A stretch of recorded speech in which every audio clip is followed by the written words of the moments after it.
Get your free copy of the complete tutorial at www.teachucomp.com/free.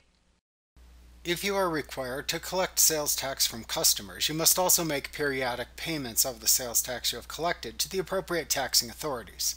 QuickBooks gives you 3 ways to view the amount of your sales tax liability.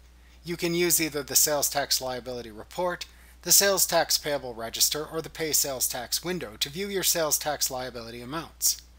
In addition to this basic information, you also have 2 sales tax reports you can use to show information about the sales tax owed. The Sales Tax Liability Report provides complete information about the sales tax the company owes for a specified time period. It will show, for the date range selected, the total taxable sales, total non-taxable sales, and the total amount of sales tax owed for each taxing agency. QuickBooks displays your sales tax liability report on an accrual basis unless you have changed the default setting in the sales tax category within the Preferences window.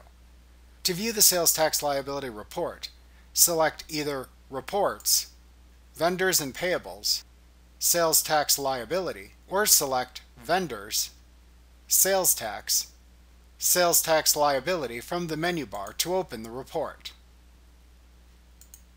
Another report that can be useful when dealing with sales tax is the Sales Tax Revenue Summary Report, which shows where your sales tax revenue is coming from.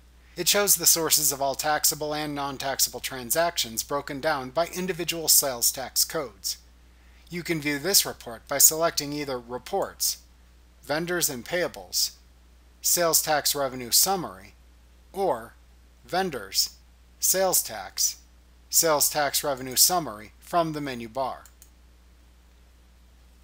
Like what you see? Pick up your free copy of the complete tutorial at www.teachucomp.com/free.